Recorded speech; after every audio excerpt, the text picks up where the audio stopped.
Was ein Sommer, ne? Eine Hitzewelle nach der anderen. Jetzt war ich ja im Juni in Köln, zack, Hitzewelle, ne? Komm nach Hause in Kanada, Hitzewelle. Aber was meiste, wenn es so heiß ist, ist natürlich campen. Unter den schattigen Bäumen, kleine Brise, da kann man das aushalten. Und wenn es dann doch nicht zum Aushalten ist, dann springst du mal kurz in den See, dann jedes wieder ein paar Stündchen. Ja.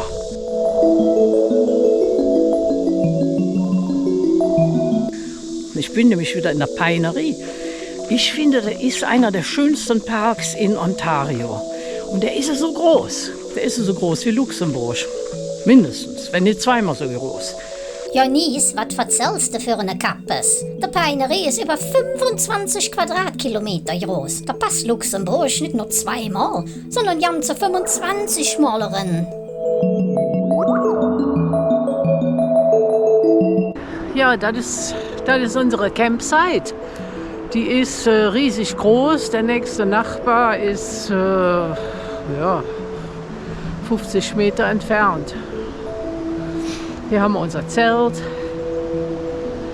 und hier die Küche und das Spielezimmer. Ja, wir haben natürlich ganz viele Boardgames mit, ne? Weil Fernsehen ist ja nicht.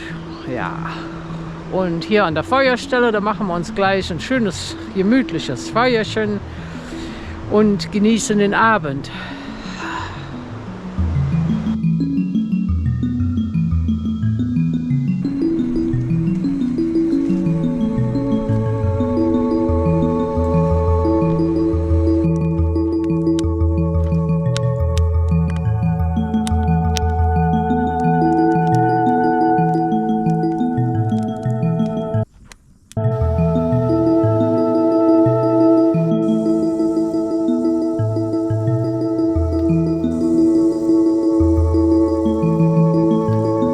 Wenn man dann so draußen in der Natur ist, da hat man natürlich Wildlife. Ne? Da trifft man das ein oder andere Tierchen, aber wenn so ein Waschbär kommt, dem kann man gleich sagen, hey, haben wir nichts für dich. Alles, was essbar ist, ist im Auto und das ist abgeschlossen. Da küsst du nicht dran. Und du musst es abschließen, weil die haben ja die 3 Fingerchen. Und damit können die Autotür aufmachen. Die sind pfiffig, die Kerlchen. Die liegen tagsüber in den Bäumen und beobachten dich wieder das Mäß. Und dann, wenn du nicht richtig hinguckst, dann kommen die rauf und rauben dir das Essen aus dem Wagen. Ja. Ja, oder du siehst so eine rote Fleck und du denkst, also Herr Kardinal, rot steht nicht jedem, aber bei dir sieht das verdammt gut aus. Ne? Ja, und Stinktiere, ich hatte zwar hier noch keinen gesehen, aber die laufen natürlich hier auch rum. Da sähst du dann am besten, ich stundiere nichts, dummer bitte auch nichts.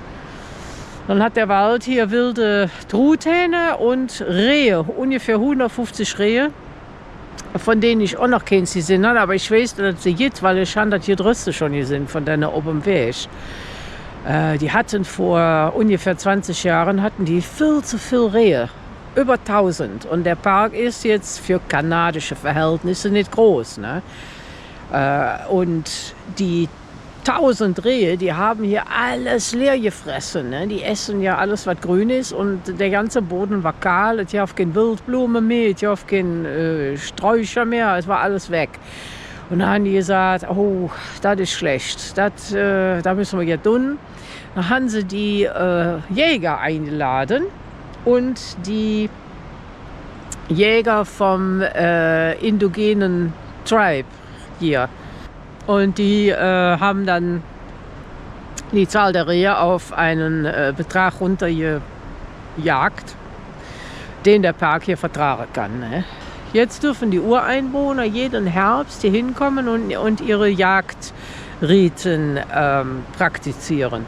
Und das wird nicht so viel für die Peinerie und die ist sich immer noch am Erholen von diesen vielen, vielen Rehen.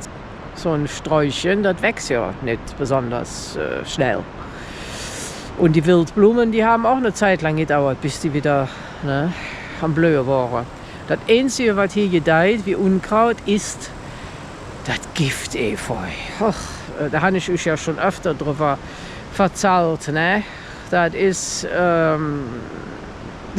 wir haben den einen Ranger gefragt, ist das hier irgendwo ein Spazierweg, wo okay, Giftefeu hat? Nee, geht das nicht. Das fühlt sich bei uns so wohl. Das vermehrt sich wie bekloppt. Die mögen sandige Erde und das ist ja hier sandige Erde. Genau die perfekte Erde, die Giftefeu braucht, um zu wachsen. Ist überall. Du musst also wirklich aufpassen, wenn du nicht weißt, wie es aussieht. Ich hatte es ja jetzt 3 Blätter, ein Blättchen geht so ein bisschen vorwitzig nach vorne. Und das Fiese ist, die sind nicht nur am Boden, die können auch ranken. Na, wir sind nämlich am River Trail vorbeigegangen und da waren sie als Ranken. Und da bist du furchtbar nahe gekommen. Jetzt haben wir gedacht, Efeu, Giftefeu, nee. Oh, musst du aufpassen. Ne? Eine kleine Berührung reicht. Und wir haben dieses Öl überall, Pflanze, Stängel, Wurzel. Und wenn du damit in Berührung kommst, da hast du wochenlang Spaß. Aber ich habe gelernt, dass da ist ein Gutes beim Giftefeu. Man kann, wenn man das richtig mäht, die Wurzel ausgraben, zerkleinern und dann ist die gut, wenn man so Ekzeme hat und das da drauf lädt, das soll helfen. Ja, nicht, dass ich das jemals ausprobieren will, aber ich fand es interessant, dass es doch jetzt Jodes jetzt, was dieses Gewächs hat, weil ich dachte, das ist nur Blödsinn. Ne? Ein kleiner Witz der Mutter Natur, damit man alles hier schön respektvoll behandelt, was ja auch nicht verkehrt ist. Aber ja, wie gesagt, querfeldein jeden. Wenn du gerne Juckreiz hast für mehrere Wochen und Blasen und so, ne, dann bitte geh.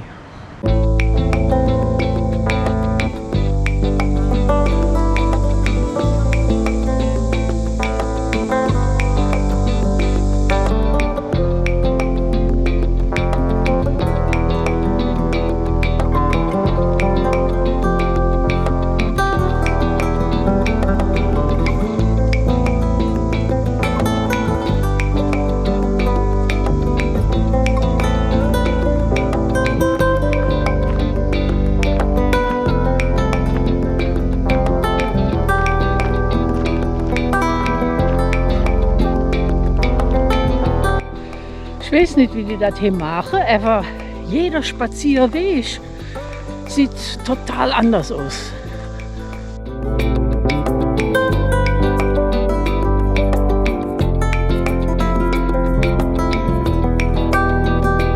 Ja, so eine Waldspaziergang hier, das ist wie, als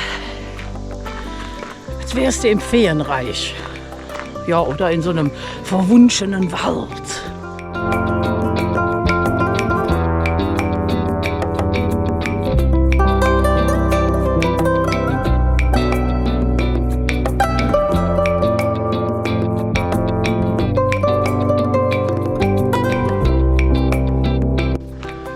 Also nachts bin ich hier noch nicht gegangen. Man weiß es nicht. Ne? Könnten Werwölfe sein oder irgendwelche Gruselmonster. Ich will es ja nicht rausfinden. Aber vielleicht mache ich einmal eine Nachtwanderung.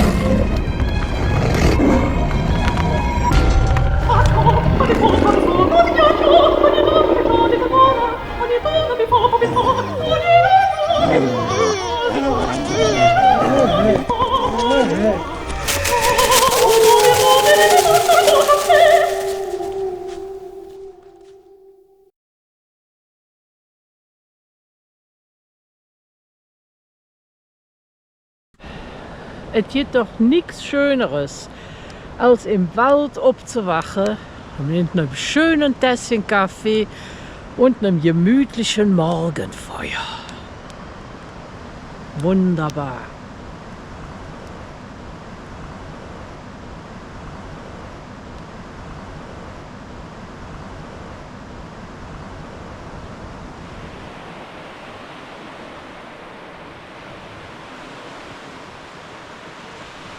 Ja, ich weiß nicht, wie bei euch die Strände aussehen, aber hier sind die ziemlich leer, weil wir haben viel Platz. Der See ist sehr groß und deswegen auch viel Strand. Ne?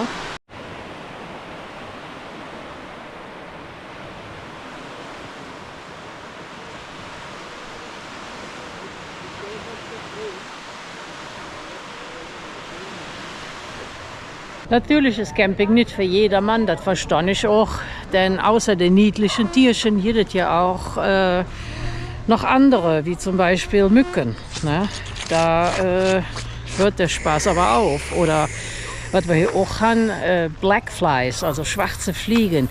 Die sind sehr gemein. Die sehen aus wie so eine harmlose kleine Hausfliege, aber die beißen dich. Au, ja, nicht schön. Ja, und jetzt abgesehen von der Käfer und Raupen und überhaupt Insekten generell, ne? Ja, das hast du natürlich auch beim Camping und nicht jedermann macht die leiden. Gleich bin ich da. Dann fress ich dich auf, du Leckerpflänzchen. Mensch, hab ich einen Kohldampf.